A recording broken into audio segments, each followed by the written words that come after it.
If you have tested 2 to 3 dropshipping products and have either had no success or have had small results like 5K in revenue, you need to watch this video because I'll go through the exact product testing criteria that both myself and my students whom I mentor use and the proper testing schedule that you need to implement into your dropshipping journey to start seeing success. If you feel that you are currently failing at dropshipping, it's going to come down to 2 main reasons. The first being either the products that you're testing absolutely sucks, which is why you need a way to increase the quality of product that you are testing, or you're simply not moving on from products quick enough because you become attached or think that if you spend more money on ads, it'll start to become more profitable, which are both completely wrong. What you need to be doing is have a proper product testing structure and a product selection criteria, both of which we're going to go through right now in this video. Prior to getting this video put together, I tried to see if anyone on YouTube posted a video on a proper proven to work system on product testing, and there were so few videos on this subject.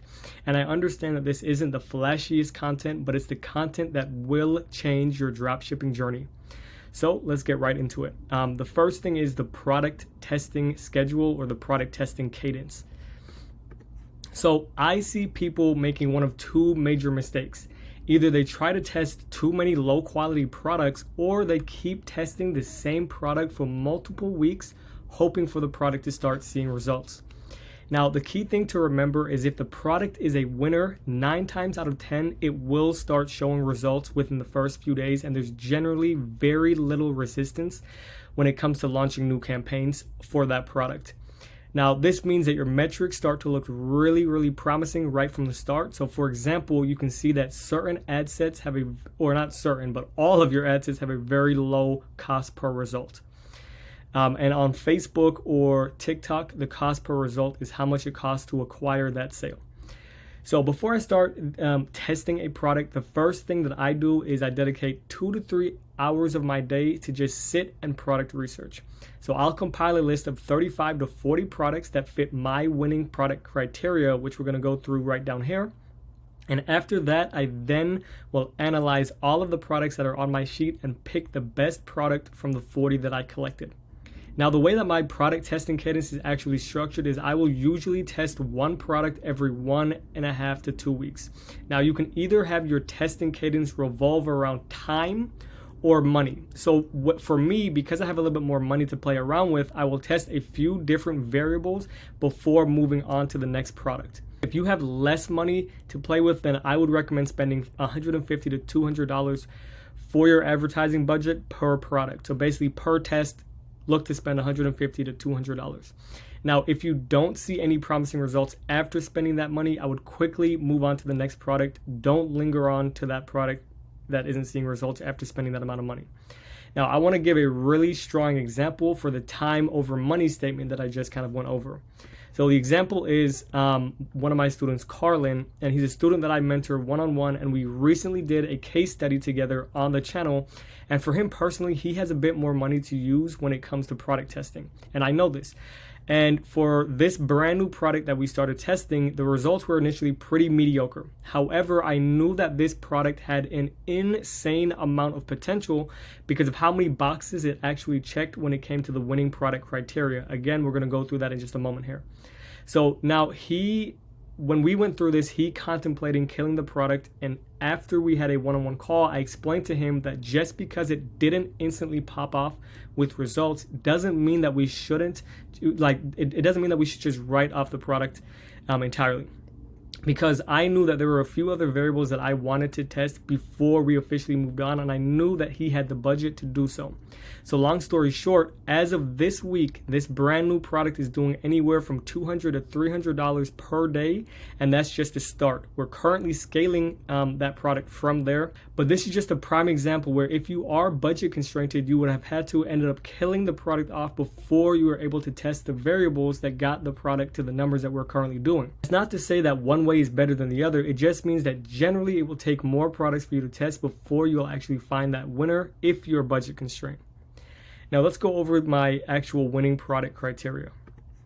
Now, this is the product criteria that I personally use and teach the students that I mentor when evaluating whether you should put a product on your research sheet or not.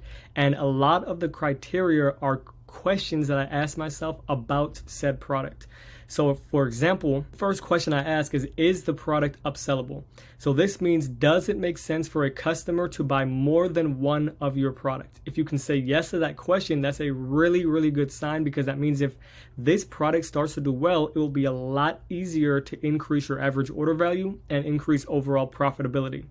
So by you doing this extra step up front in the product research or product selection phase, you're saving your future self the headache of having to find ways to increase the profitability on your product. So you're basically buying your time and your headspace back. The second thing that I ask myself for the product criteria is, does this product help solve a problem? So does this product help my customer solve a problem?